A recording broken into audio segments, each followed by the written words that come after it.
Hello everyone, once again welcome back to the beyond 12। तो आज हम लोग डिस्कस करेंगे क्लास 9 के chapter number 2। The name of the chapter is introduction to the linear polynomial. तो यहाँ पर हम लोग डिस्कस करेंगे एक्सरसाइज 2.1। ओके, सो बिना किसी देरी के चलो चलते हैं टेप की स्क्रीन।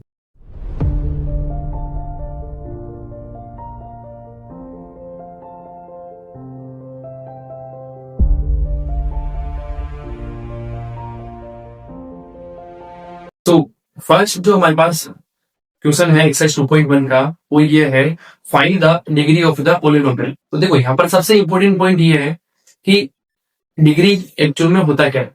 तो डिग्री से पहले हम लोग डिस्कस करेंगे कि कौन कौन से नंबर, कौन कौन से अलजेब्रिक एक्सप्रेशन ऐसे होंगे जिसको हम लोग पॉलिनोमियल कंसिडर करेंगे और कौन कौन से ऐसे होंगे जिनको हम लोग पॉलिनोमियल कंसिडर नहीं करेंगे। तो देखो सपोज एक मेरे पास एक अलजेब्रिक एक्सप्रेशन है x square plus 3x plus 5। तो इसको मैं लिख रहा हूँ polynomial in the term of in the variable of x. देखो यहाँ पर जो वेरिएबल है उस वेरिएबल का जो पावर है या डिग्री है वो कैसा होना चाहिए, मेरे पास होल नंबर होना चाहिए।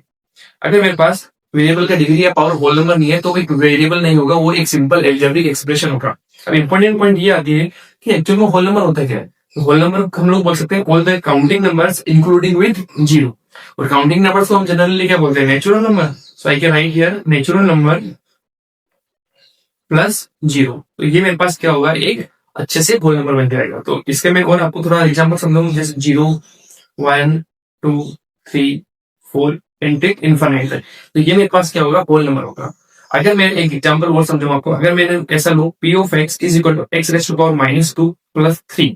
तो देखो ये एक एल्जेब्रिक एक्सप्रेशन तो है, बट ये एक पॉलिनोमियल नहीं है। पॉलिनोमियल क्यों नहीं है, क्योंकि यहाँ पर जो वेरिएबल है इस वेरिएबल का जो पावर है वो कितना -2 है। and -2 is not the example of या -2 is not considered as a whole number, इसलिए ये एक मेरे पास पॉलिनोमियल नहीं होगा। जो हम लोग आगे वाले एक्सरसाइज में इसके बारे में और डिस्कस अच्छे से करेंगे, राइट।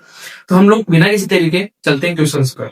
तो देखो फर्स्ट हमारे पास क्या है, find the degrees of the following polynomials. देखो जो फर्स्ट पॉलिनोमियल हमारे पास गिवन है वो गिवन है 2x square minus 5x plus 3। हमें यहाँ पे कुछ ज्यादा नहीं करना, हमें बस ये देखना है कि वेरिएबल क्या है। यहाँ पर वेरिएबल हमारे पास है यहाँ पर x, और इस x का हाईएस्ट पावर कितना है। तो देखो यहाँ पर जो x का हाईएस्ट पावर है वो कितना है 1, यहाँ पर जो x का हाईएस्ट पावर है वो कितना है 2। इसका मतलब यहाँ पर जो डिग्री होगा इस पॉलिनोमियल का वो क्या होगा, मेरे पास 2 होगा। अगर ऐसे में बात करूं सेकंड वाले की, तो सेकंड मेरे पास है y cube plus 2y minus 1।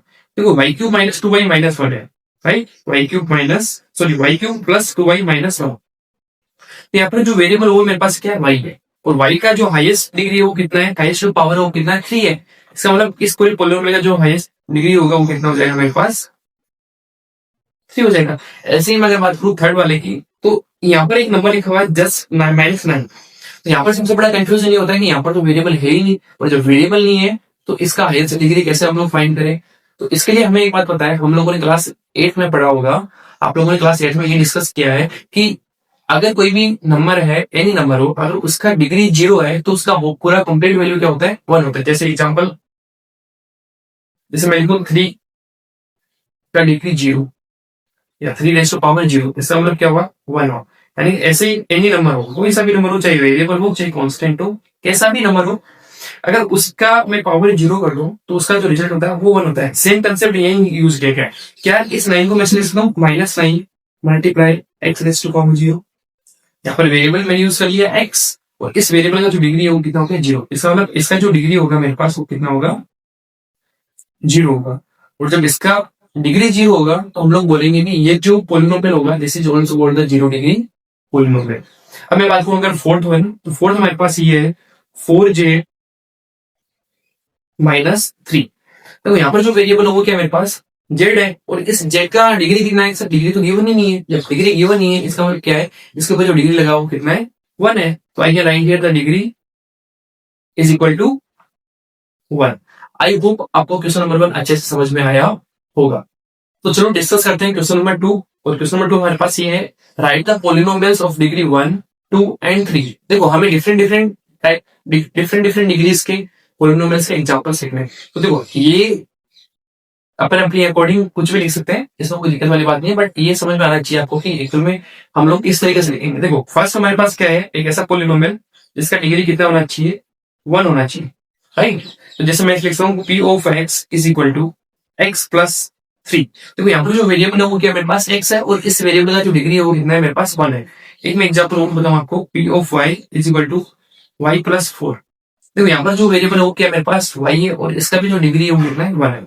अब अगर मैं बात करूँ डिग्री 2 का, अगेन मैं एक नंबर लिख सकता हूँ p of x is equal to x cube plus sorry x cube x square plus 2x plus 5। देखो यहाँ पर जो वेरिएबल है वो मेरे पास क्या है एक्स है, और इस वेरिएबल का जो हाईएस्ट पावर है वो कितना है मेरे पास, हाईएस्ट डिग्री है वो कितना है 2 है। इसलिए this is the example of polynomial with degree 2। एक एग्जांपल अपन और डिस्कस कर लेते हैं, p of y equal to y square plus 4।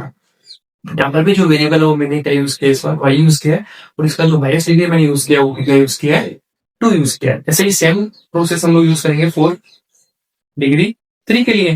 तो पी ऑफ अगेन मैं एक्स ले रहा हूँ is equal to x cube plus 2x square plus 5। देखो यहाँ पर जो वेरिएबल है अगेन वो क्या यूज हुआ है एक्स यूज हुआ है, और इसी वेरिएबल का जो हाईएस्ट डिग्री है, हाईएस्ट जो पावर है आप लोग बोल सकते हो अच्छे से, हाईएस्ट जो एक्सपोनेंट है वो कितना है 3 है। इसलिए we call this is the example of polynomial with degree 3। इसी तरीके से जब हम लोग थर्ड क्वेश्चन को डिस्कस करेंगे तो थर्ड क्वेश्चन हमारे पास ये है, वो are the coefficient of x square and x cube in the polynomial x raised to power 4 minus 3x cube plus 6x square minus 2x plus 7। देखो यहाँ पर हमें फाइंड क्या करना है, हमें यहाँ पर फाइंड करना है कोफिशिएंट। तो सबसे पहले हम लोग थोड़ा सा ये डिस्कस करते हैं कि कोफिशिएंट्स होते क्या हैं। देखो कैसा भी एल्जेब्रिक एक्सप्रेशन हो, चाहे पोलिनोमियल हो चाहे एल्जेब्रिक एक्सप्रेशन हो, अगर उसके अंदर कोई ना कोई वेरिएबल गिवन है और उस वेरिएबल के मल्टीप्लाई में कोई नंबर है विद साइन, तो जो मल्टीप्लाई में कोई कांस्टेंट नंबर होगा तो उस कांस्टेंट नंबर को विद साइन हम लोग क्या बोलेंगे, उस वेरिएबल का कोफिशिएंट बोलेंगे, राइट। तो हमें हमें यहाँ क्या फाइंड करना है, हमें यहाँ फाइंड करना है the coefficient of x square and the coefficient of x cube. तो सबसे पहले हम लोग क्या करेंगे, इस पॉलिनोमियल में हम लोग वो टर्म्स फाइंड करेंगे जिसका जो वेरिएबल एक्स स्क्वायर में है जो वेरिएबल एक्स क्यूब में है, ठीक है। तो देखो यहाँ पर एक टर्म ये है -3x क्यूब, तो ये मेरे पास मैं पूरी टर्म को इधर साइड में लिख लेता हूँ। एक मेरे पास टर्म है एक्स स्क्वायर के लिए 6x स्क्वायर, तो हमें इन दोनों का क्या फाइंड करना है, कोफिशिएंट फाइंड करना है। देखो ये एक्स क्यूब के मल्टीप्लाई में कौन सा नंबर हो रहा है विद साइन, तो -3, तो हम लोग बोले एक्स क्यूब होगा, उसका जो कोफिशिएंट होगा वो क्या होगा मेरे पास -3 होगा। और ऐसे ही एक्स स्क्वायर है, उसका जो कोफिशिएंट होगा वो मेरे पास क्या होगा 6 होगा। आई होप आपको कोफिशिएंट वाला कंसेप्ट अच्छे से समझ में आया होगा, और अगर नहीं आया तो प्लीज आप कमेंट में मेरे को कमेंट कर दीजिए, मैं फिर से आपको एक्सप्लेन कर दूंगा, ठीक है। तो अब आगे डिस्कस करते हैं question number 4, and question number 4 is what is the coefficient of Z in the polynomial 4z³ plus 5z square minus 11। देखो हमें कोफिशिएंट फाइंड करना है जेड का, और जेड के कोफिशिएंट फाइंड करने के लिए हमें क्या करना पड़ेगा, जेड वाले टर्म्स देखना पड़ेगा। और सबसे इंपॉर्टेंट पॉइंट यहाँ पर यह है कि इसके अंदर जेड वाला टर्म्स गिवन ही नहीं है। सबसे पहले हम लोग क्या करेंगे, इसमें थोड़ा सा इसको रीअरेंज करेंगे। तो हमें पता है सर कि अगर किसी भी नंबर को जीरो से हम लोग मल्टीप्लाई करेंगे तो अल्टीमेटली उसका जो रिजल्ट आएगा वो जीरो आएगा। तो देखो हम लोग इसको किस तरीके से रीअरेंज करेंगे, polynomial in Z I can write here 4z³ plus 5z square minus 11 plus 0z। देखो 0z का मतलब क्या है कि 0 मल्टीप्लाई बाई जेड, और अगर 0 को मैं जेड से मल्टीप्लाई करूंगा अल्टीमेटली वो 0 आएगा, और किसी भी नंबर में अगर 0 ऐड करें तो नंबर इटसेल्फ आता है, जैसा आपको सब लोगों को पता है। तो यहाँ पर देखो जो टर्म्स मैंने खुद से लिखा है वो क्या लिखा है 0z। तो देखो इस टर्म का अगर मैं बात करूं तो कोफिशिएंट क्या होगा, कोफिशिएंट होगा सर 0। इसका मतलब इस पॉलिनोमियल में जो कोफिशिएंट ऑफ जेड होगा वो क्या होगा मेरे पास 0 होगा। इसी तरीके से अगर मैं नेक्स्ट क्वेश्चन की बात करूं तो नेक्स्ट क्वेश्चन मेरे पास ये है, what is the constant term of the polynomial 9x³ plus 5x square minus 8x minus 10। देखो यहाँ पर हमें फाइंड करना है कि कांस्टेंट टर्म कौन सा होता है। देखो कांस्टेंट टर्म वो टर्म्स होता है जिसमें वेरिएबल इंक्लूड नहीं हो, जिसका मल्टीपल वेरिएबल नहीं हो, या फिर आप बोल सकते हो जिसके वेरिएबल का जो डिग्री हो वो कितना हो 0। देखो यहाँ पर वेरिएबल है x क्यूब, कांस्टेंट टर्म नहीं है। यहाँ पर है 5x स्क्वायर, कांस्टेंट टर्म नहीं है। यहाँ पर है -8x, कांस्टेंट टर्म नहीं है। यहाँ पर मेरे पास -10, तो -10 क्या होगा एक मेरे पास, this is the constant term, right. I hope आपको ये क्वेश्चंस के सॉल्यूशंस अच्छे से समझ में आए होंगे। अगर चैनल आपको अच्छा लगा, अगर वीडियोस आपको अच्छे लगे तो प्लीज चैनल को लाइक करें, शेयर करें और सब्सक्राइब करें, और अपने फ्रेंड्स को बताएं ताकि वो लोग भी इस वीडियोस की हेल्प ले, राइट? तो thank you everyone, thank you so much.